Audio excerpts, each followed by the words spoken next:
हरे Krishna, Radhe Radhe. RPSC first grade का exam देने वाले स्टूडेंट का कल से पेपर शुरू है। जिन जिन विद्यार्थियों का कल एग्जाम है, बिहारी जी की ओर से उनको खूब खूब आशीर्वाद, उनका मंगल हो।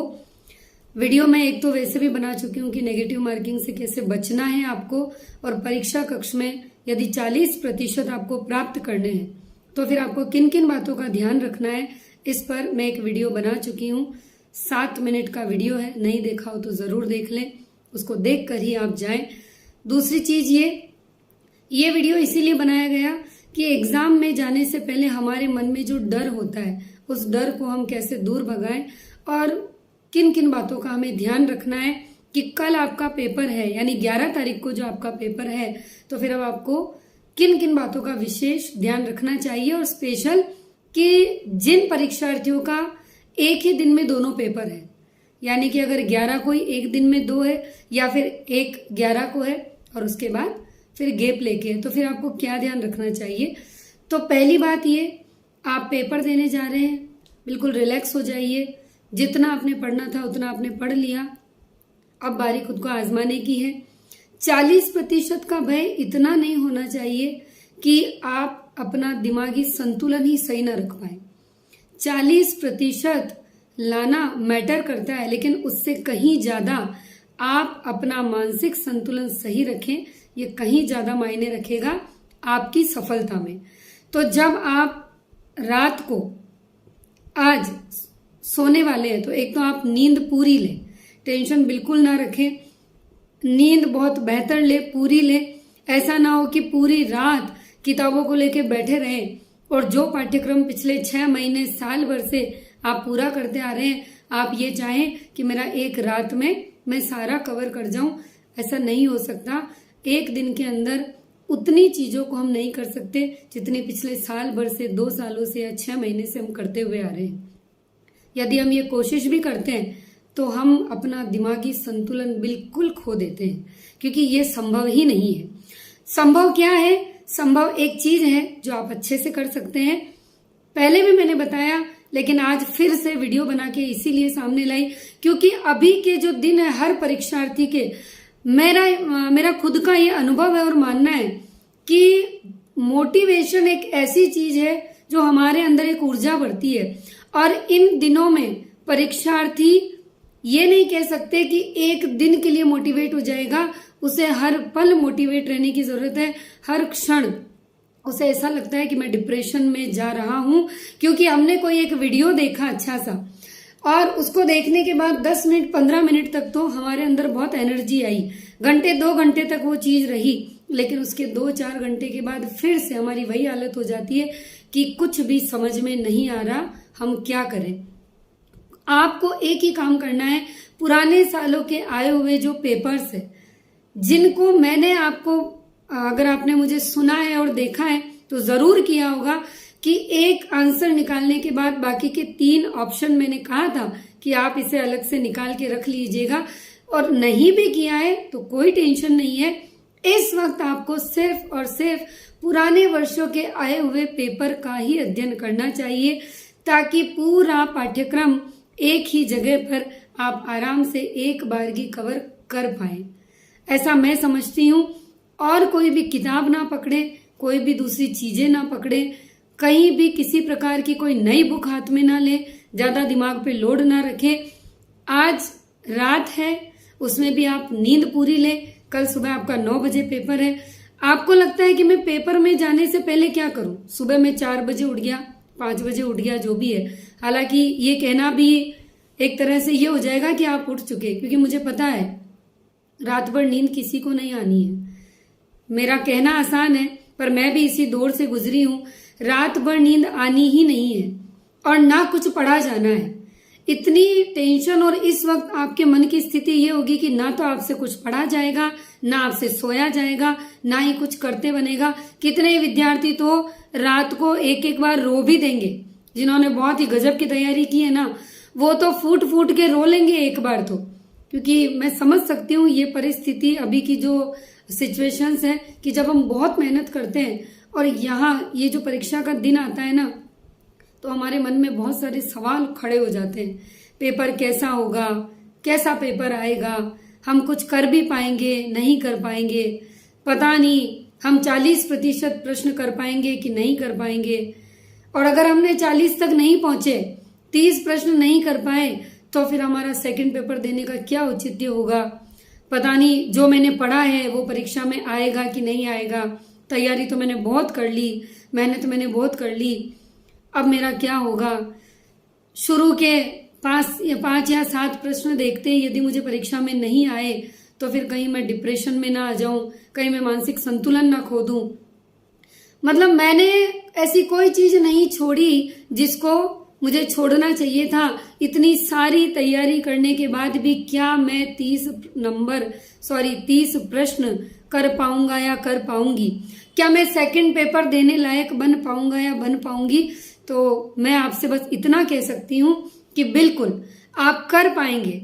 आप 30 प्रश्न तक बिल्कुल पहुंच पाएंगे, इतना मुझे विश्वास है। क्यों? क्योंकि आपको खुद पर विश्वास है। बहुत पढ़ाई की है आपने, इसीलिए घबराइए मत। आपने खूब पढ़ाई की है, आपने अपना तन मन धन सब कुछ इस आरपीएससी फर्स्ट ग्रेड पर लगा दिया, ठीक है। और ये बात वही समझेगा जिसने वास्तव में जी जान से तैयारी की है, जिसने इस फर्स्ट ग्रेड को, इस वैकेंसी को अपना जीवन बना लिया और अपना पूरा जीवन एक तरह से कह सकते हैं कि इसको समर्पित कर दिया। तो वो स्टूडेंट बिल्कुल नहीं घबराएं, आपका पेपर बहुत अच्छा जाएगा, बहुत अच्छे से होगा। बस आप अपने मानसिक संतुलन को बिल्कुल बनाए रखिए, बिल्कुल भी मत घबराइए। आप ये चिंता अभी मत करिए कि क्या आप 40 कर पाएंगे या नहीं कर पाएंगे। आपको ये चिंता करनी चाहिए कि मैं परीक्षा देने जा रहा हूं या जा रही हूं, लेकिन मेरा मन कितना संतुष्ट है, क्या मेरा कॉन्फिडेंस लेवल एकदम हाई है, क्या मुझे खुद पर भरोसा है, क्या मुझे अपने ऊपर वाले पर भरोसा है। अगर ये चीज आपके अंदर आ गई ना तो आप 30 नहीं 40 प्रश्न करके आएंगे, ये मैं आपसे कह रही हूं। लेकिन सब कुछ याद होते हुए और पूरी की पूरी बातें, यानी कि सब कुछ आपको पता है, लेकिन अगर आपने अपना कॉन्फिडेंस, अपना आत्मविश्वास खो दिया तो आते हुए भी वहां पर आपसे गलती होने के चांसेस बढ़ जाएंगे। आप ऐसा बिल्कुल ना करें। वैसे तो मुझे नहीं लगता कि आपके जो दोनों सब्जेक्ट वो एक ही दिन में है, क्योंकि शायद कल, जैसे मुझे वाणिज्य का पता है, कल उनके जीके का पेपर है, उसके बाद उनके सब्जेक्ट का पेपर है, तो कोई दिक्कत ही नहीं है, एक दिन का गैप मिल रहा है। लेकिन यदि किसी का एक ही दिन में 2 पेपर है तो फिर यही कहूंगी जीके का पेपर दें, और यदि सेकंड पेपर है तो फिर आप पुराने पेपर्स अपने साथ ले जाएं। यदि बाहर सेंटर है, ज्यादा किताबें भर भर के ले जाने की जरूरत नहीं है, सिर्फ आप उठा के वजन ले जाएंगे। और यहाँ दिमाग का वजन ऑलरेडी इतना है कि कोई मतलब भी नहीं है। आप जो पेपर भी ले जा रहे हो ना, वो भी आपको यूजलेस ही लगेंगे, क्योंकि हमारा दिमाग काम नहीं करता है उसके बाद। तो आप पेपर ले जाइए, ठीक है, पुराने वर्षों के, अगर वो भी कर पाए तो बहुत अच्छी बात है, नहीं तो जितना पढ़ा है ना उसमें से भी आप कर जाएंगे। तो घबराइए बिल्कुल मत। आपको मेरी ओर से ऑल द बेस्ट, सभी स्टूडेंट को, और बिहारी जी की ओर से आपको खूब खूब आशीर्वाद कि आपका मंगल हो। एक चीज, ओएमआर शीट को कैसे भरनी है, देखिए सबका अलग अलग तरीका होता है। ओएमआर शीट कैसे फिल करते हैं, सबका अलग पैटर्न है। मेरा तरीका क्या था वो मैं जरूर आपको बताऊंगी कि मैंने किस तरीके से फिल किया। मेरी आदत थी, या मैंने जो एग्जाम में दिया तो एक प्रश्न किया, उसका अच्छे से मैंने पूरा प्रश्न अंत तक अच्छे से पढ़ा, चारों विकल्प अच्छे से पढ़े, और जहां मैंने उसको राइट किया A, B या C या D, मैंने तुरंत उसी वक्त ओएमआर शीट में उसी वक्त उसको फिल कर दिया। यानी जैसे जैसे मैं प्रश्न करती जाती वैसे वैसे मैं उसे फिल करती जाती। क्यों करती थी? अक्सर ये होता है कि हम एक साथ सारे टिक कर देते हैं। हमें लगता है कि जीके के 15 प्रश्न है, हम इसको एक बार ही 15 को ही कर लेते हैं, है ना, और उसके बाद हम बढ़ लेंगे। कितनी बार ऐसा हो जाता है कि एग्जाम के प्रेशर से रात भर हमने नींद नहीं निकाली होती है, नींद हमें आती नहीं है, और आज आपको भी नींद नहीं आएगी, ये मुझे पता है। तो हमारी आंखें चुंधियाने लगती है, क्योंकि नींद की कमी जो है ना वो दिमाग पर हावी होने लगती है।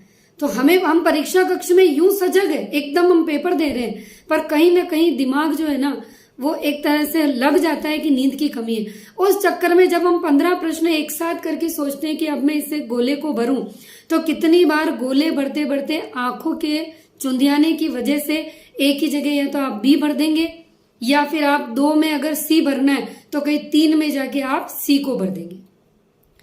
ये प्रॉब्लम जरूरी नहीं सबके साथ हो, लेकिन एक कॉमन प्रॉब्लम है, क्योंकि मुझे लगता है। तो मेरा तो यही था कि एक प्रश्न करो उसको भरो, यानी 1 बाय 1 करते जाओ और उसको भरते जाओ, इससे ठीक रहता है। और हाँ, श्योरिटी वाले तो भर ही दो, जैसे फर्स्ट राउंड में आप कर रहे हैं तो श्योरिटी वाले तो भर ही दो। जहां आपको कंफ्यूजन है कि मुझे 2 में कंफ्यूजन है, मैंने टिक तो कर दिया लेकिन मैं 7 में नहीं भर रहा हूं या भर रही हूं, मैं थोड़ा सा सोच के फिर भरूंगा, तो उनको छोड़ दो। लेकिन अगर फर्स्ट राउंड में आपने 30-40 प्रश्न किए हैं एक बार की, उनको आप भर दो, क्यों, ताकि इससे गलतियां कम होने के चांसेस होंगे। क्योंकि बाकी हम ऐसा नहीं करते तो कितनी बार आते हुए भी नंबर 2 का हमें सी भरना है, लेकिन क्या होता है कि हमारी आंखें जो है ना वो उस वक्त थोड़ा सा अगर कम काम करने लग जाए तो 3 का सी भर देते हैं और फिर पता चलता है कि भरना तो 2 में था। तो इसीलिए मैंने यही किया था कि मैं एक एक करती जाती थी, साथ में ऐसे ही भरा। आपको जैसा उचित लगे आप कर सकते हैं, पर मेरा ये मानना है कि रात भर यदि नींद नहीं निकाली हो तो अगले दिन ओमार शीट के जो गोले हैं ना, वो गोले भी कम दिखाई देने लगते हैं और उसके बाद उनमें भरने में भी प्रॉब्लम आती है। और एक चीज सबसे इंपॉर्टेंट बताती हूँ, एक जबरदस्त फॉर्मूला जो मैंने किया, पता नहीं कितनों ने किया नहीं किया। जब आप पूरा पेपर कर लें, यानी आपने जीके का पेपर किया और 75 में से जैसे आपने फर्स्ट राउंड में 40 किए, 30 किए, जो भी किए, सेकंड में 2-2 कंफ्यूजन वाले थे उनको किए, अब आपका दिमाग आपसे कह रहा है कि बस अब मुझे नहीं करना है, मुझे रुक जाना है। लेकिन एक स्वाभाविक प्रवृत्ति है, अगर हमारे पास टाइम है ना 15 मिनट 10 मिनट का, तो बताए हम क्या करते हैं, थोड़ी देर तो कॉपी बंद करके बैठ जाएंगे और अब मैं बिल्कुल भी नहीं करूंगा, 1% भी नहीं करूंगा। लेकिन अब कितना समय बाकी है, 10 मिनट 15 मिनट, नहीं यार उसका ये आंसर होगा, शायद यही होगा, हाँ यही होना चाहिए, चलो उसको एक और भर देते हैं, और हम उसको भरने लग जाते हैं। ऐसे करते करते फिर हमारा दिमाग काम करता है, नहीं यार मैं इसका शायद ये होना चाहिए, मैंने कहीं पढ़ा तो था, फिर हाँ पढ़ा था मैंने, अरे नहीं ये सही है, ये हो ही जाना चाहिए, और हम उसको भी भर देते हैं। तो ये जो धीरे धीरे धीरे हम हमारे दिमाग से नहीं दिल से काम करने लग जाते हैं ना, तो माइनस मार्किंग में जाने लग जाते हैं। तो आपको क्या करना है, जब आप सारे पेपर को कर चुके हो और एक बार आपके दिमाग ने कह दिया हो कि बस अब रुक जा, अब नहीं करना, तो पेन की निब को तोड़ के और फेंक दो, ताकि ना रहेगा बांस और ना बजेगी बांसुरी। पेन की निब तोड़ के फेंक दोगे, जितने भी पेन है आपके पास सबकी तोड़ के फेंक दो और बिल्कुल हाथ बांध के बैठ जाओ इस तरीके से। अगर आप ये करते हैं तो आप माइनस मार्किंग में जाने से बच जाएंगे। मैंने यही किया था, जब मैं प्रश्न कर चुकी थी तो उसके बाद जो गलतियां मैं हर पेपर में कर रही थी कि नहीं ये भी कर लेती हूँ यार, ये भी हो जाएगा, वो भी हो जाएगा, हाँ कहीं पढ़ा तो था, हाँ बिल्कुल पढ़ा था, ये आ रहा है, तो हर बार माइनस मार्किंग की वजह से 1-1, 2-2 नंबर पॉइंटों से रह जाते थे।